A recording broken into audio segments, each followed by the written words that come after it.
Hello, everyone. Dr. Margaret here again to continue with the books of the Bible. And so today we will continue with a brief summary of the book of Second Samuel.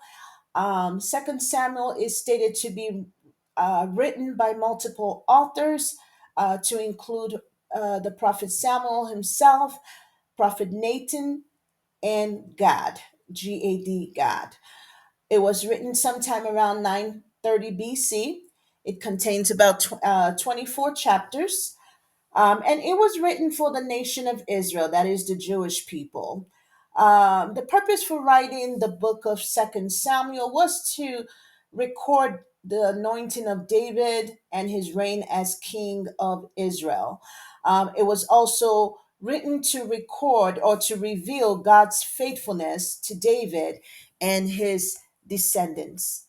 Now, as mentioned earlier in our summary of First Samuel, the book of First and Second Samuel was designed as one book in the original Hebrew, but separated as part of the Septuagint when translated into Greek. The second book of Samuel deals primarily with David. It retells the history of David and continues the history of Israel's monarchical system, which began in the book of First Samuel. It starts with how David secures the kingdom over southern and northern tribes and his quest to extend it. David was not just the anointed king of Israel, he was also a warrior, a man of courage and great faith, as we will read or you'll read in First Samuel chapter 17. David was also a skillful music player. He played the harp. He was a singer, a dancer, a man of humility, and above all, he was referred to as a man after God's own heart.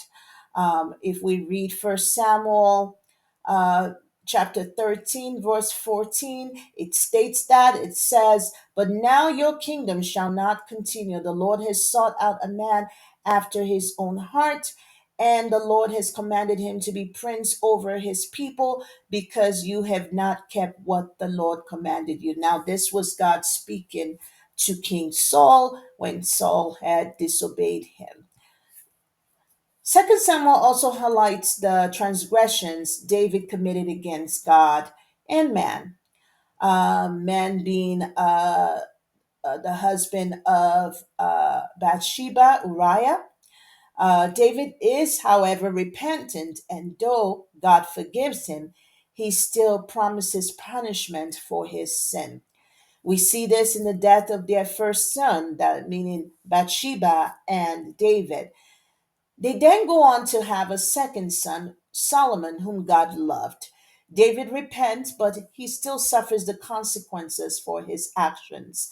God punishes him with many wars, betrayals, rebellions, and mayhem. However, David still served God throughout these challenges, throughout these storms that he encountered in his life, and throughout his reign as king.